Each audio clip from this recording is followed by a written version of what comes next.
down? It's your boy Low the Lefty, and welcome back to the open floor, unscripted. We back in here, you understand me? Happy holidays, you know what I'm saying? Whatever you celebrate, whatever you like to do, you know what I mean? Shout out to you, shout out to your family. Hope everybody's safe, hope everybody's well, you know what I'm saying? You know, hey, listen, what can I say? You know, it's been a very slow year of boxing, but we have had some boxing. Terrence Crawford did his thing against Kell Brook. You know, me personally, I'm not gonna lie, I expected that fight to be a lot more competitive. I expected Kell Brook to at least bring out something in Terrence Crawford that we haven't seen, or even get Terrence Crawford in some real trouble at 147 pounds. And Terrence Crawford is yet continuously showing us that at 147 pounds, not only does he belong there, but he definitely can handle the weight. His power definitely transferred and carried up from the 140-pound weight division. And he's strong at 147. You know, he may not be as big as the other fighter said, but just like Andre Ward said in some of his commentary with the Terrence Crawford and Kell Brook fight, is that, you know, just because a person's bigger than you doesn't necessarily mean that they're stronger than you.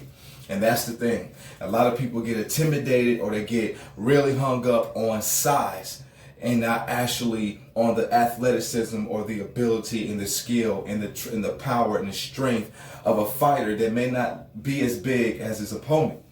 You know, when you look at Keith Thurman,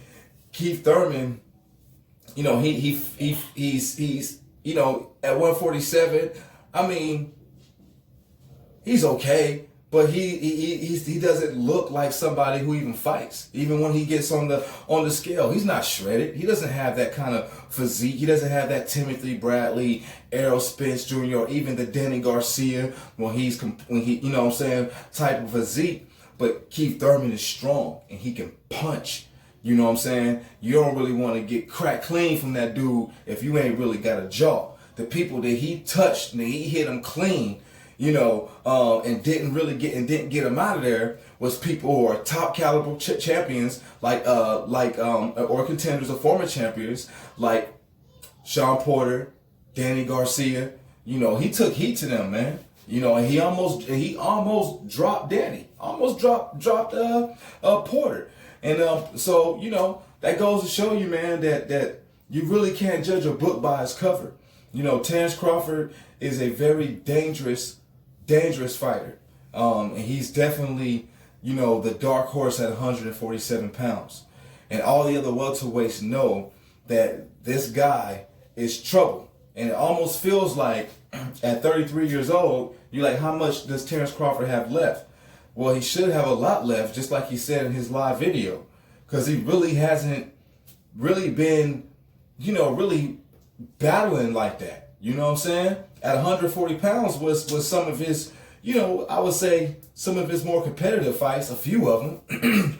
Really, the Gamboa fight, that's the fight that made him.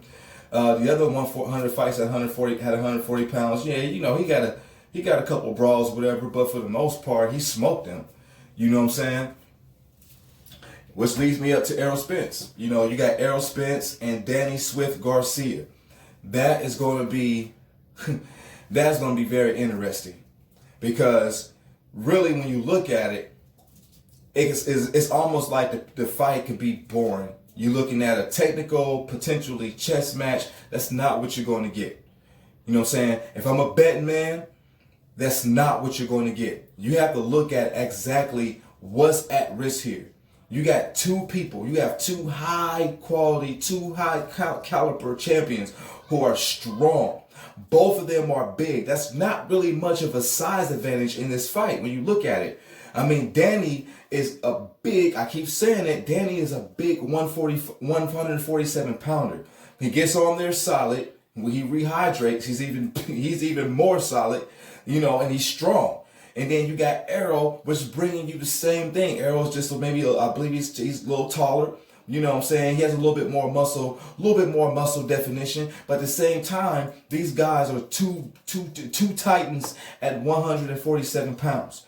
You know what I'm saying? And Terrence Crawford said some good stuff in his live video when he was talking about the fight. Some things I agree with. With Danny Garcia is a hard man to beat when he's on. When Danny Garcia is pushed and he's pressed, he's the underdog, he's expected to lose, he's expected to be dominated. You can go back all you want to and say, well, what about the Lamont Peterson fight? What about the Mauricio Herrera fight? He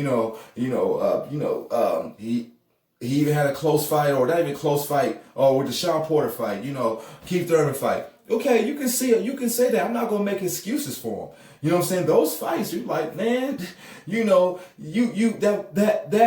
wasn't the best Danny Garcia. And I hate when fighters talk like that. Well, you didn't get the best Errol. You didn't get the best Danny. You didn't get the best, Carol Brook. You didn't get the best this, the best that. Listen, you in a fight, bro. You know what I'm saying? You lose, you lose. I'm not saying you don't have off days or whatever, but if you lose, you lose. But when I've seen Danny Garcia, the Danny Garcia that fought Lucas Matisse, even though that was a long time ago, I know that. But at the end of the day, when you see Danny pressed, when you see Danny really, really, really up against the wall, this is his final shot. Not only is he getting a shot at a title, but he's getting shot to be the unified champion, to reclaim both the belts. To claim both the belts. He wanted to get that WBC back because he felt like he never should have lost that. And now he's trying to get the IBF and the WBC from Errol Spence. And this is really like his last hurrah. If he comes up short in this fight, who knows the next time Danny will even get a title shot or be mentioned for a title shot. You know what I'm saying? He would definitely be put in the gatekeeper spot. He'll be in the gatekeeper room. Sean Porter, I don't want to call Sean Porter a gatekeeper because Sean Porter just recently lost the WBC. He just recently lost the belt. You know what I'm saying? He earned the belt. He arguably could have kept the belt in a draw, but he lost in a split decision. Again, knockdown deciding factor, or what have you. But at the end of the day, I'm not going to put Sean Porter in gatekeeper status. I'm not going to put Danny in gatekeeper status because of Danny's resume and because what I know and what we've seen Danny could do. But if he loses this fight, and especially if he loses it convincingly, if he doesn't show up for this fight under the lights as we expect, he is definitely contender gatekeeper. What does Errol have to lose? Everything. He has everything to lose. He's fighting the car accident. He's fighting the critics. And he's also fighting Danny Garcia. He's fighting a monster at 147 pounds that's licking his chops. He's looking at Errol Spence as fresh meat right now based off what he's seen against him in the Sean Porter fight. How vulnerable, how much he was getting touched. How beatable Errol looked then. He jumped in. He wanted Errol then. Now he's even licking his chops even more. And you got Errol who really earned those belts. Because the first fight with him and Kell Brook was in that ass. You know what I'm saying? At least for the first few rounds of that fight. That was the little bit left of the prime Kell Brook post Gennady Golovkin eye shatter. You know what I'm saying? That was the last bit of the great Kell Brook rounds 1 through 5, 6-ish that we were going to get after his Gennady Golovkin hurrah, and then you understand what happened in round 11. But Kell Brook was definitely in that fight. And then you got the war with Sean Porter. Sean Porter, I don't understand why Errol fought the kind of fight that he fought with Sean Porter. I feel like he could have made that fight a lot easier. He couldn't fight Sean Porter like he fought Mikey Garcia, but I feel like he could have used his height. He could have used his range. He could have, Sean Porter was going to come in. He's going to find his way to the inside. But I felt like he should have picked his battles as to when he wanted to fight Sean on the inside.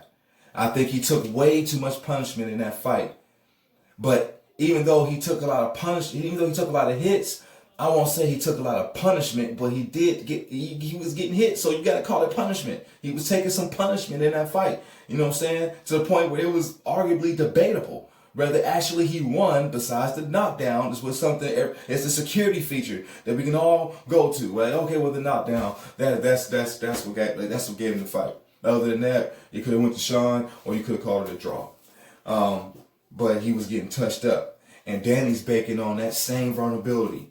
He's banking on that same look that Sean Porter was getting, but he knows that he hits harder than Sean Porter, and he knows that if he take that kind of heat to Errol, Errol's not gonna stay in there. He gonna get him out of there. It's gonna be a very interesting fight. So what kind of fight does that make? You got two fighters that have something to prove. You got two fighters who both have a lot to lose. One, and Danny Garcia, could be his last hurrah. One, and Errol Spence Jr., who could be dethroned, fall from grace, lose the IBF, lose the WBC, no more Terence Crawford talk, no more pound, none of that, none of that. Danny's back in business. He's the man now. And there you go. It's going to be hard for Danny Garcia, if he does not knock Errol Spence out, to win in Texas. Because Danny Garcia is not only fighting the critics, he's not only going to be fighting the crowd, he's going to be fighting the judges, he's going to be fighting the politics. Because it's just like the Mayweather-Pacquiao, everybody wanted that. It doesn't matter. That's the money fight, that's the cash cow right there. You're fighting in Jerry's world. You're fighting Jerry's boy. Danny, you better come and you better make this, you're going to have to make this really, really, like, not even debatable. You're going to have to drop him or knock him out. Because if it's close, you're not getting the W. You're not getting the nod. I promise you. Ballsy of you to fight in Texas. But I guess you like, I got to take what I can get because he's the A side and he's holding 2 championship belts. I got to go in there and take it from him. That speaks volumes to Danny Garcia as a champion. And that speaks volumes to Errol Spence Jr. as a unified champion. I look forward to December the 5th. Errol the True Spence Jr. against Danny Swift Garcia. Catch you in the next round. This your boy Lo the Lefty. And once again, thank you for watching The Open Floor Unscripted. And thanks for my diehards for being patient. You know what I'm saying? Stay with your boy. You know what I mean? I'm coming. We out here.